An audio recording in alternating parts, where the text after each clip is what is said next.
Bom dia, novamente, né? Quem nos acompanha. Te agradeço, vereador D'Ambros, por esse espaço, né? Apesar de ser o retorno de uma dívida, sempre é importante cumprir, né?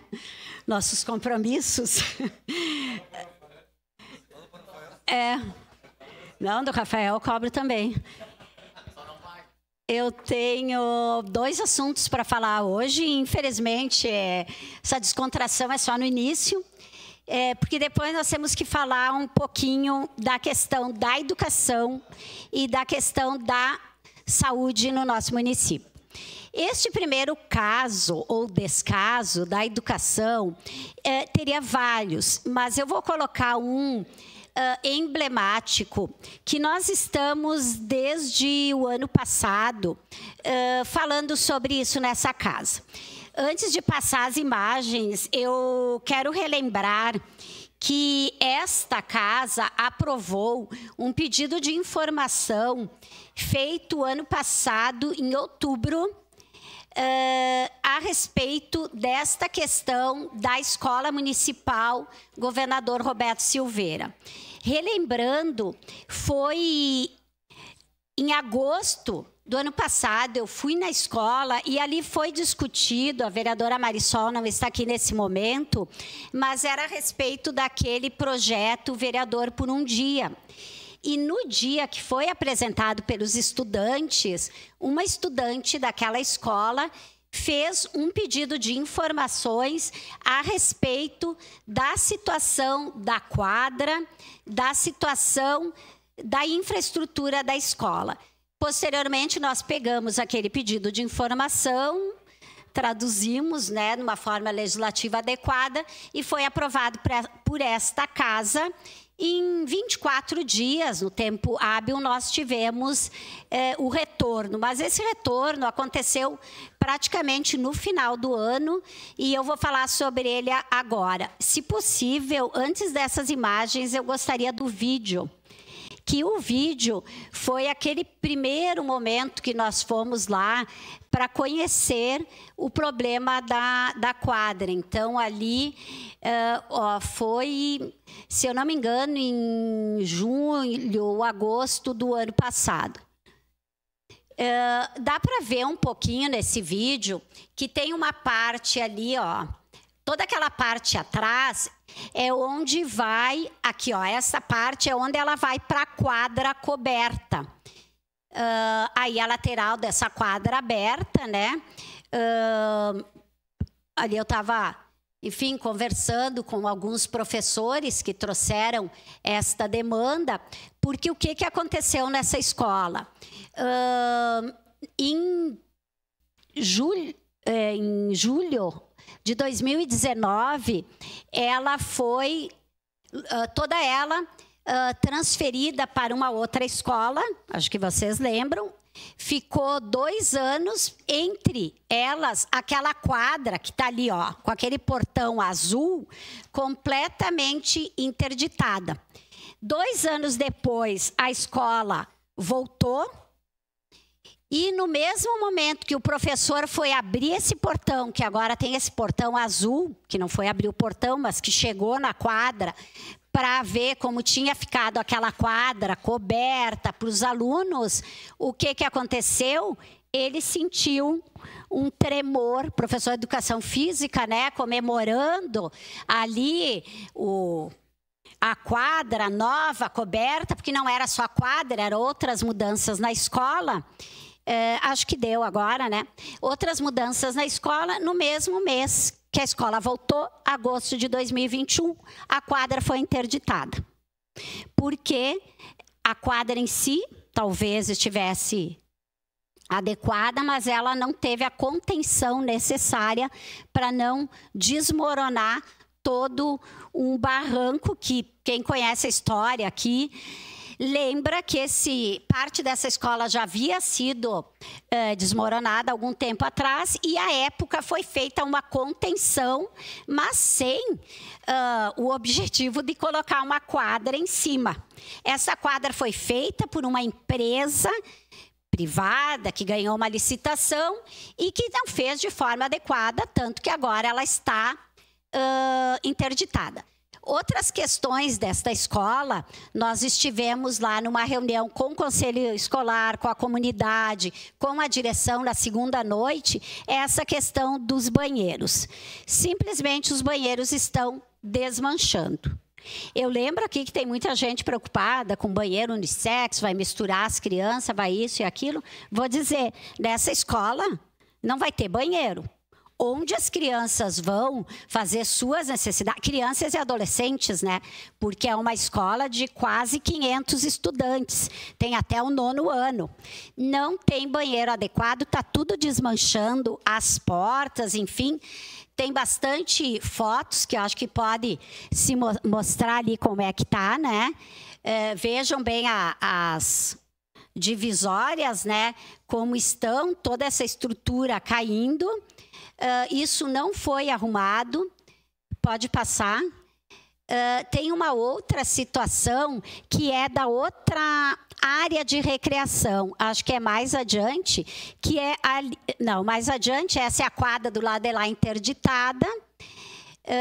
Acho que nós não temos aqui essas fotos, mas enfim, tem uma outra parte que essa escola fez, e ela fez um recorte numa escada. Foi feito na escola, não foi a escola que fez. Ela fez um recorte para meio cobrir uma areazinha ali de recreação para compensar aquela parte da área interditada. Acontece que quando chove, ou tem até uma neblina, eu já fui lá um dia com neblina, entra toda a neblina, ela não é uma área coberta. Ela é uma área coberta no verão, que aí nem precisaria área coberta, né? As crianças também precisam de sol, precisam. Então, é uma escola que não tem a mínima condição de funcionamento onde ela está, precisa de uma solução urgente, e agora eu vou falar desse pedido de informação. Este pedido de informação foram feitas, à época, 6 questões, com todos os considerandos como é um pedido de informação. O retorno que veio para nós, ele foi em 4 parágrafos, sendo que o primeiro, o segundo e o terceiro parágrafo é um histórico do que aconteceu naquela escola, que é o que nós já tínhamos colocado no pedido de informação. Então, o último retorno, o único retorno das 6 perguntas, tipo, esta empresa, que foi uma licitação de quase 1.200.000, foi responsabilizada? Quais os próximos passos? A comunidade está com insegurança? Eu estou falando de agosto de 2021, vai fazer 3 anos que está interditada. O que está sendo feito? A única resposta diferente é que diz: encaminhou-se o processo para análise jurídica com o intuito de reincidir o contrato com a empresa. Bom, o mínimo, né? Uma empresa faz uma coisa sem segurança, alguém aí está errando. Rescindir o contrato é o mínimo. E assim realizar estudos para execução de recomendações técnicas e posterior nova contratação do serviço.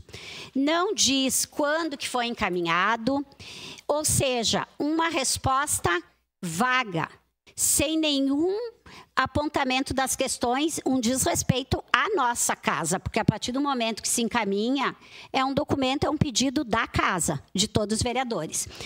E ontem eu entrei em contato com o procurador Taca, ele prontamente me respondeu, porque eu queria saber desse processo, que ele me disse que estava tentando ver que tem um par que é na corregedoria aqui do município. Eu também pedi para a corregedoria, ainda não tive resposta, mas enfim, o que eu quero falar nisso? Gente, não dá para ter um descaso desses com uma escola. Uma escola municipal, não é uma escola pequena, que os alunos não vão ter. Eu peço uma declaração de líder para a bancada do PT. Declaração de líder da bancada do PT, vereadora Rose. Nesse momento, passo os trabalhos para a vereadora presidente Marisol Santos. Continua com a palavra, vereadora Rose. Então, para concluir esse assunto, nessa reunião de segunda-feira foi decidido várias coisas. Mais uma vez, a diretora Sheila vai tentar uma reunião com a secretária da Educação, porque é a terceira secretária nesse período de 3 anos. Então, nós entendemos o quê? É a terceira secretária de uma mesma administração. Então, ela tem que ter seu histórico, ela tem que dar conta, porque não está trocando. Mesmo que estivesse trocando, é um problema do município, não é da secretária que está ali ou do prefeito que está ali. Mas, mais uma vez, vai ser tentado, com a secretária Flávia, levar essa situação lá. Junto com isso, também, uma reunião com o Ministério Público, com a procuradora Simone, para levar tanto a questão da empresa, mas principalmente essa questão dos banheiros. Não é digno. Estudantes pequenos nos banheiros precários, junto com estudantes maiores, que a gente sabe a necessidade que tem de dividir, inclusive, espaços de crianças que estão ali na pré-escola ou na educação infantil, até o 9º ano. Então, isso é uma necessidade constitucional, até vai ser levado ao Ministério Público. E eu peço aqui, no momento devido, nessa reunião de segunda-feira, o vereador Lucas Carenhato também estava presente, tinha os presidentes das associações, das AMOBs dali, tinha o conselho escolar, a direção, bem representativa. Então, esses encaminhamentos serão feitos no próximo momento. Eu peço a sensibilidade da Câmara, mas especialmente da Prefeitura Municipal, que dê uma olhada e que faça a sua devida punição. Se a empresa foi a responsável, então vamos cobrar esse valor pago. Pode ser feito para alguma coisa, né? Não é porque o retorno que a diretora teve é que ela usasse a verba da autonomia escolar, que é uma verba mínima para coisas pequenas, que eu digo em tamanho, mas importantes para a escola, que ela usasse essa verba para resolver o problema dos banheiros. Mas a verba da autonomia escolar não é para isso. Então, em relação à educação, como eu coloquei, teriam várias coisas para serem colocadas, mas o meu assunto, neste momento, é sobre isso, ressaltando também que esta escola, além da infraestrutura, ela está tendo, como muitas outras, né? O primeiro ano, acho que foi, né, vereador Lucas, que a diretora falou, que tem 27 crianças, não me lembro se é o primeiro, a educação infantil, mas uma turminha, vocês imaginem, 27 crianças, sendo 3 ou 4 venezuelanas, que sequer conseguem compreender o nosso idioma.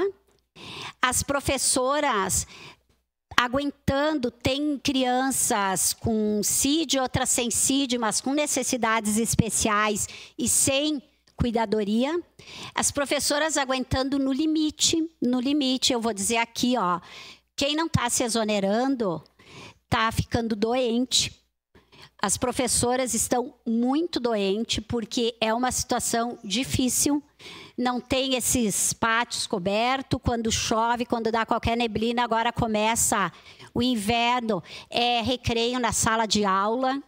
Então, as crianças também não conseguem correr, não conseguem tirar aquela energia toda. Então, realmente é uma situação drástica e difícil que está se trabalhando com a educação no município. O outro assunto que eu gostaria de comentar aqui é em relação à saúde. Talvez também precisaria mais tempo, mas na segunda-feira eu estive numa reunião na Secretaria de Saúde e fui muito bem atendida por 2 servidoras de carreiras, diretoras, que conheciam... Uma parte, vereador. Já lhe dou. Queres falar dessa questão da educação? Dá. Que conheciam o sistema todo, mas eu aguardei vários dias porque eu tinha tido o retorno de que a secretária iria me atender. Infelizmente, ela não pôde atender, mas eu quero colocar aqui, então, eu coloquei para essas servidoras passarem esse relato para ela, mas eu não tive retorno, porque, óbvio, as servidoras não sabiam com detalhe isso. Eu não vou entrar aqui no caso, porque eu não vou ter tempo. mas é a questão deste projeto de lei emergencial que entrou aqui, a contratação de horas médicas. Eu entendi para que é esse projeto. Embora nós pedimos, né, a bancada do PT, mais o vereador Renato e o vereador Rafael, um pedido com o prefeito para discutir esse projeto, e nos foi oferecida a data de 20 de maio. De tanto eu insistir, consegui dia 13 de maio. Eu espero que o projeto não entre antes, porque a urgência de votar aqui é uma urgência que nós temos para debater esse projeto também. E o que nós discutimos lá, e eu levei para que essas servidoras apresentassem para a secretária. Nós precisamos de contratação de agentes epidemiológicos, já falei aqui a semana passada, não sabiam dizer se vai ter, porque não era da alçada delas, justo, né? E nós precisamos que se contrate médicos. Contrate não. Se chame do concurso. Nós temos 65 médicos de 20 horas aguardando serem chamados, que não é para a mesma função das horas emergenciais, eu entendi, mas precisam ser chamados, esse concurso que está aberto e que eu pessoalmente recebi ligações, no mínimo de 2 médicos que estão ali entre o 3º e 4º, que me disseram que se forem chamados eles vão assumir sim, só estão aguardando a nomeação. Então acho que isso é uma cobrança que nós, quanto bancada, sempre temos feito e vamos cobrar mais uma vez aqui e com a secretária da Saúde. Sua parte, vereador Lucas. Obrigado, vereadora Rose. Só para destacar, né, a senhora já traz esse tema tão importante, com tantos problemas. Eu fiquei, no mínimo, preocupado do prefeito conseguir atender 5 vereadores no dia 13 de maio, sendo que nós estamos no 24. Acho que mudou, porque geralmente o mais fácil para falar é com o prefeito. Não sei. Foi segunda que eu pedi, 22. Quero dizer que fico muito preocupado. Porque se 5 vereadores não para tratar do tema da saúde não podem abrir uma brecha, sendo que nós estamos à disposição sempre, para ser sábado, domingo, de noite, de meio-dia. Enfim, vamos ver aí se vem uma data mais antecipada, né?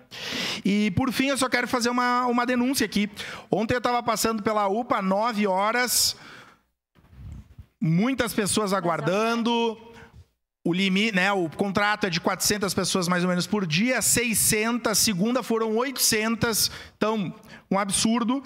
Eu acabei de receber aqui uma mensagem, os colegas aí que são da Comissão de Saúde, enfim, de alguém que foi atendida na UPA ontem, vários casos de influenza, que não tem o exame, o teste, a pessoa foi orientada a ir numa farmácia por uma médica que a atendeu, dizendo que é o governo federal que não quer fornecer os testes em razão de subnotificação, né? Então, assim, um absurdo. Eu tenho o nome da médica, tenho as pessoas para fazer a denúncia. Primeiro que não tem exame, né? Teste, orientar as pessoas a irem na farmácia. E segundo, que essa médica, né, ou seja, não deve ser um procedimento minimamente adequado para qualquer profissional da saúde dar essa orientação. Obrigado, vereador. Obrigada, vereador Lucas. Quero dar bom dia aqui à secretária Flávia. Estava comentando que a direção da escola, governador Roberto Silveira, talvez já tenha entrado em contato, mas está marcando, né, uma reunião para levar esse problema que eu trouxe aqui. Tenho certeza que a escola será atendida, e foi o apelo que eu fiz aqui. A escola e depois um outro problema, que essa é mais da infraestrutura, o problema da quadra, que está embargada, e é uma situação mais jurídica, administrativa, com a corregedoria, que também nós vamos levar ao Ministério Público. Era isso, muito obrigada pela atenção.